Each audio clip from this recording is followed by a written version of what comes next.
Olá, povo de Deus, sábado da sexta semana da Páscoa, 15 de maio de 2021.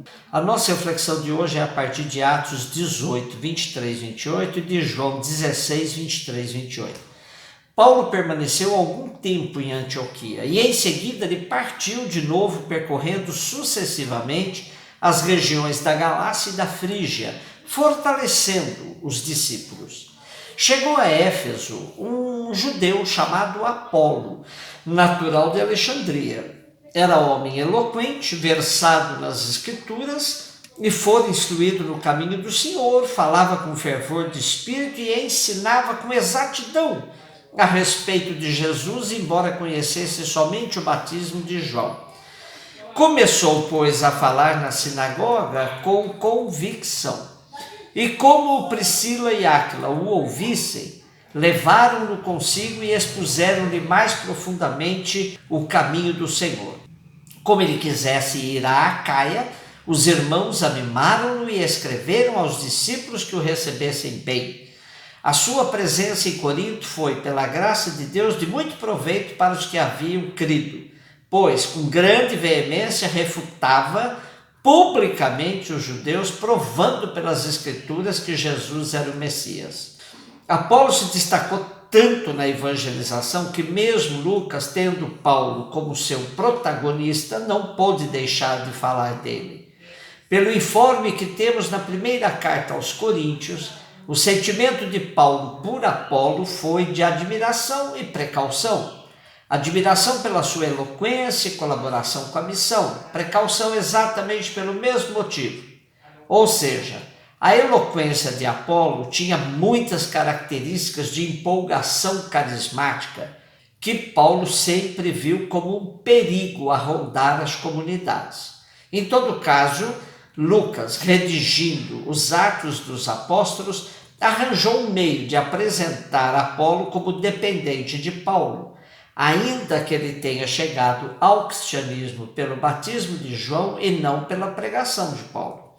Porém, Lucas coloca Priscila e Áquila, amigos íntimos de Paulo, como os mestres de Apolo, para ajudá-lo no anúncio da Boa Nova com mais precisão. Como nos informa o padre Combray, Apolo era a forma abreviada do nome Apolônio. Apolo era de Alexandria, só isso já diz muita coisa. Alexandria é o centro do judaísmo helenístico. Aí se fizeram as versões gregas da Bíblia e se escreveram os deuterocanônicos escritos em grego. Está subentendido que Apolo era da escola de Alexandria. O nome judeu aplica-se sempre aos judeus não cristãos nos Atos. Aqui, porém, Lucas apresenta Apolo como sendo já cristão, mas ignorante do batismo do Espírito Santo. Provoca também estranheza que Apolo fale com exatidão das coisas de Jesus, mas somente a partir do batismo de João. Daí a preocupação de Paulo, pois falar com a força do Espírito sem conhecer o batismo do Espírito pode resultar em imprecisões na evangelização. Daí a necessidade de Priscila e Áquila dar um complemento na formação de Apolo. Por trás da narrativa de Lucas aparece o surgimento de novas lideranças no processo de evangelização e a diligência dos cristãos mais de frente, como Priscila e Áquila, com a seriedade do conteúdo do querigma tão caro para o cristianismo nascente. Hoje, sofremos com inúmeras interpretações que se fazem do querigma e de tantas mensagens sobre Deus, Jesus Cristo, Espírito Santo, sem contar os abusos em relação a Maria e outras realidades da piedade popular. Se por um lado a igreja deve agradecer sempre ao Espírito pelas novas adesões ao processo evangelizador, por outro, manter a seriedade do conteúdo, para que não sejam promovidos grupos e movimentos com orientações estranhas e até mesmo equivocadas em relação à maneira de ser cristão no hoje da história. João 16, 23, 28. Disse Jesus aos seus discípulos: naquele dia não me perguntareis mais coisa alguma. Em verdade eu vos digo, o que pedirdes ao Pai em meu nome, ele vos dará. Até agora não pedistes nada em meu nome. Pedi e recebereis, para que a vossa alegria seja perfeita.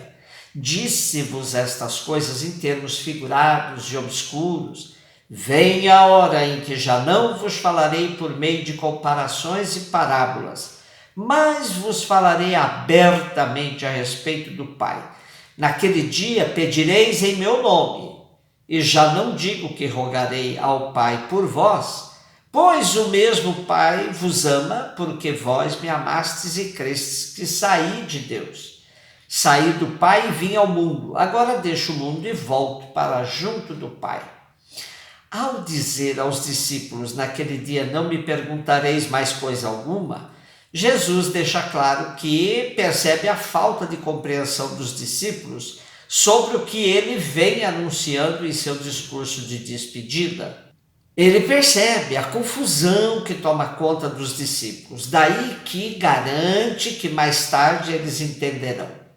Está implícita a missão do Paráclito, do Espírito, que trará entendimento, pois ensinará os discípulos a respeito de tudo, favorecendo-lhes plena compreensão, guiando-os no caminho de toda a verdade. Vemos na primeira carta de João uma ideia semelhante a essa, onde se diz que vós recebestes de Jesus a unção que está em vós, e não tendes necessidade de que alguém vos ensine. Temos no trecho de hoje algo de complexo entendimento, pois uma hora Jesus diz que pode-se pedir ao Pai, que nos atenderá em seu nome, ou pode-se pedir ao Pai diretamente. As duas fórmulas são válidas, pois Jesus explicita que saiu do Pai, veio ao mundo, volta ao Pai. Assim entendemos quando Jesus diz: eu e o Pai somos um. Não que sejam a mesma pessoa, mas que entre eles há perfeita comunhão. A sinergia que circula entre Pai, o Filho e o Espírito é perfeita, fazendo com que nossos pedidos possam se dirigir a qualquer pessoa da Trindade, que alcançarão seu destino. Já tratamos inúmeras vezes sobre as orações de petição, que precisam ser entendidas fora da espiritualidade mágica, tão em voga nos dias de hoje. Deus sabe de tudo o que precisamos. Ele continua sendo misericordioso e acolhedor de todos seus filhos e filhas, mas nem sempre vamos ver se concretizar o que pedimos. Pois, além de Deus contar com nossa participação na realidade dos bens necessários, nem sempre nossas vontades estão de acordo com a realização do reino. Pedir a Deus é bom, mas rever sempre se o que pedimos tem, de fato, uma função de nos levar a uma autorreflexão necessária dos rumos de nossa vida. Pode-se também relacionar-se com Deus sem pedido algum, somente se submetendo à vontade dele, que muitas vezes não coincide com a nossa. Uma atitude mística é abandonar-se nas mãos do Pai, dizendo-lhe, como o fez o beato Charles de Foucault: meu Pai, a vós me abandono, fazei de mim o que quiserdes. O que de mim fizerdes, eu vos agradeço. Estou pronto para tudo, aceito tudo, contanto que a vossa vontade se faça em mim e em todas as vossas criaturas. Não quero outra coisa, meu Deus. Entrego minha vida em vossas mãos. Eu vou lá dou, meu Deus, com todo o amor do meu coração, porque eu vos amo. E porque é para mim uma necessidade de amor dar-me, entregar-me em vossas mãos, sem medida, com infinita confiança, porque sois meu Pai. Um beijo no seu coração.